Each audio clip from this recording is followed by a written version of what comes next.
Olá pessoal, eu estou representando o UniBH num evento sobre engenharia no âmbito nacional, organizado pelo Conselho Federal de Engenharia e Agronomia.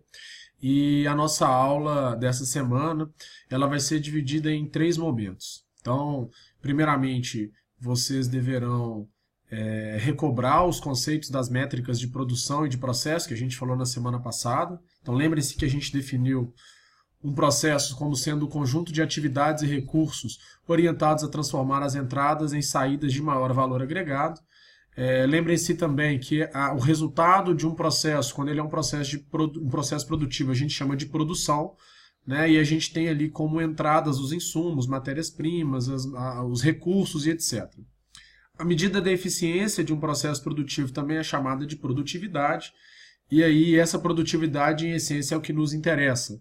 Então essa produtividade ela fala justamente da relação entre as entradas e as saídas, em que a gente estabelece uma divisão direta entre o volume de saídas, que pode estar em várias unidades dependendo daquilo que a gente produz, com relação às entradas. Se eu considero todas as saídas e todas as entradas num determinado intervalo de tempo, eu estou falando da produtividade total. Se eu considero todas as saídas e uma ou algumas, mas não todas, entradas do meu interesse, eu estou falando da produtividade parcial. É muito comum que as empresas utilizem esse conceito da produtividade parcial de acordo com uma entrada que para ela é mais importante, como, por exemplo, pode ser a mão de obra, pode ser uma determinada matéria-prima, pode ser simplesmente o tempo. Então, esse conceito de produtividade parcial ele é muito importante e a métrica depende do negócio em que a gente está falando. Então, basicamente, nós conversamos sobre isso quando a gente falou de métricas de processo e também falamos de uma métrica muito importante que é a capacidade produtiva, que é justamente, né, o volume máximo de produção possível em um processo num determinado intervalo de tempo. Então é tudo aquilo que ele é capaz de produzir, daí justamente a palavra capacidade produtiva. E a capacidade produtiva ela é calculada com base em três fatores, né? O primeiro deles é o tempo disponível, né? E o tempo disponível ele é medido em termos da força de trabalho.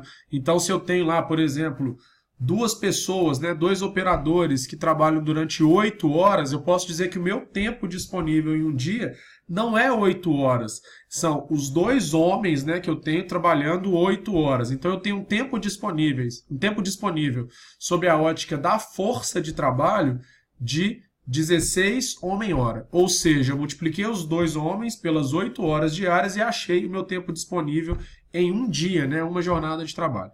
Ok, então o primeiro fator é o tempo disponível. Depois o segundo fator é a utilização.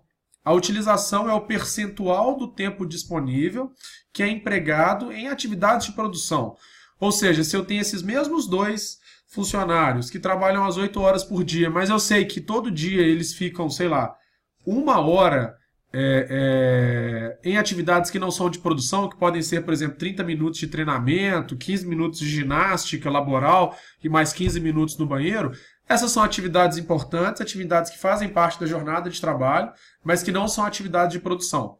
Então, se eu tenho um grupo de trabalhadores que fica 7 horas de fato produzindo de uma jornada de 8 horas, a utilização desse grupo vai ser 7 dividido por 8. Então, eu vou até fazer a conta aqui enquanto a gente conversa sobre o assunto. Eu divido, né, o tempo que de fato eles empregam em atividades de produção, que no caso é 7, e vou dividir 7 pelo tempo total, que é 8. Nesse caso, esses operadores têm uma utilização de 0,875, ou seja, 87,5% do tempo eles empregam em produção. O restante eles empregam em atividades que não são de produção e que não nos interessam. Então, já falei de dois fatores, o tempo disponível e a utilização. Falta o terceiro fator, que é o fator da produtividade, o fator da eficiência, que me fala como que esses operadores estão empregando esse tempo em produção. Então, se eles estão sendo mais eficientes ou menos eficientes. Como é que a gente calcula essa eficiência?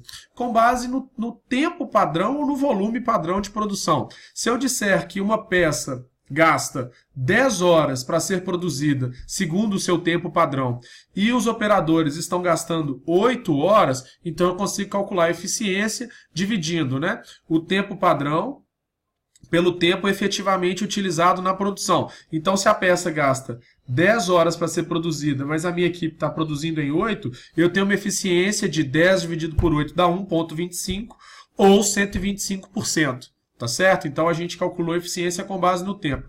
Poderia também calcular a eficiência com base no volume.